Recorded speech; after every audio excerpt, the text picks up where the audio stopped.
Okay, so today's company we want to review is Kraft Heinz. The question is, what is Kraft Heinz worth? And the answer we're going to try to figure out is through the discounted cash flows model. So let's say Kraft Heinz is currently trading at $25.30. And let's say, what is the current market price given the next 20 years of earnings? So you want to do the discounted cash flows of all future cash flows, and 20 years seems like a good outlook for how many years the business should be operating. So on year one, it's making $2.70, and then we're increasing each year by about 3%, or roughly inflation, is its earnings increase. So in year 20, it'll make $4.70. Now the discount would be 5.5%.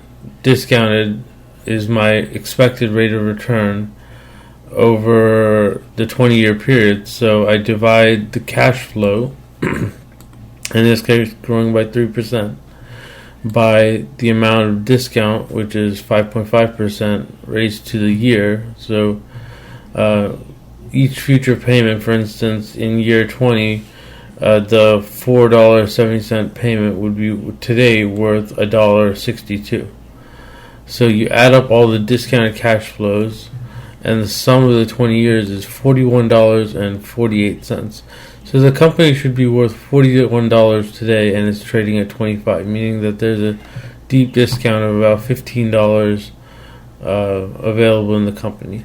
So I'm not a financial advisor. I'm just doing the numbers as a discounted cash flows model from the finance side, and showing you that there is a lot of value generation that can be assessed through discounting the cash flows of all future payments. And let's take a look.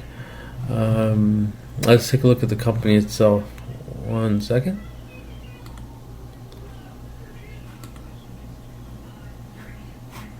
Okay, let me start looking at the business itself.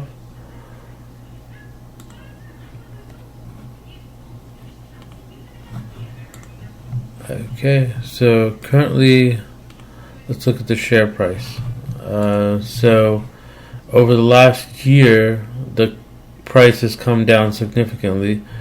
You can see it started at $43 and it went all the way up to $47, $48 right around February, and then it plummeted because they took down a significant write-down. So let's talk about the write-down. What happened?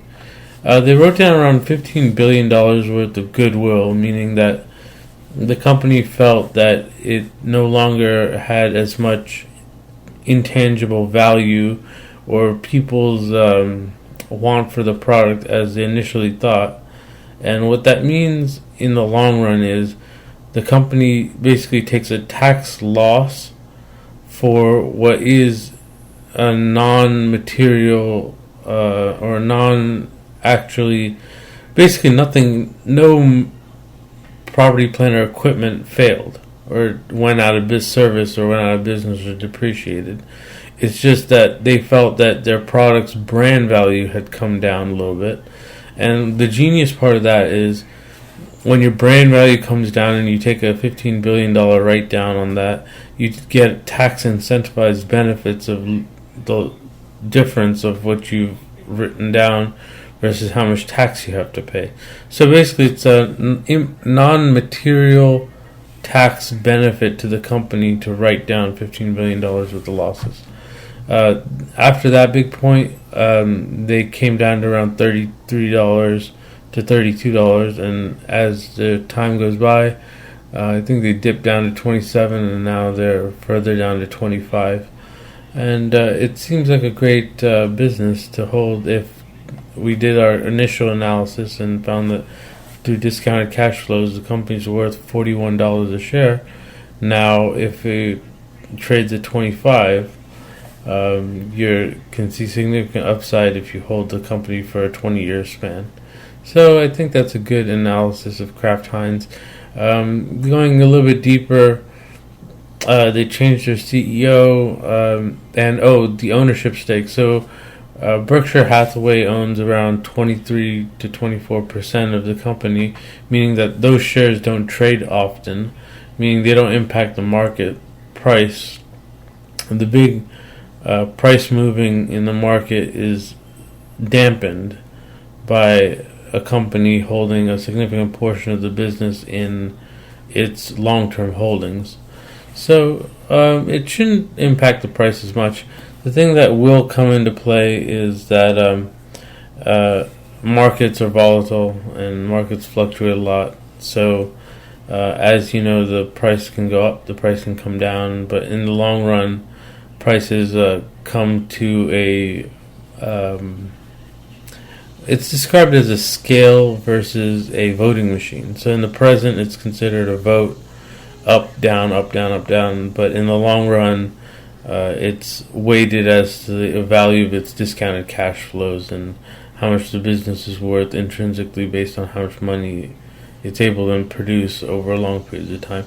Now, I mean, in my model, I kind of gave the growth rate as inflation, and then I selected the discount as 5.5% of the interest rate that I want or believe is the fair market rate for getting returns on equity.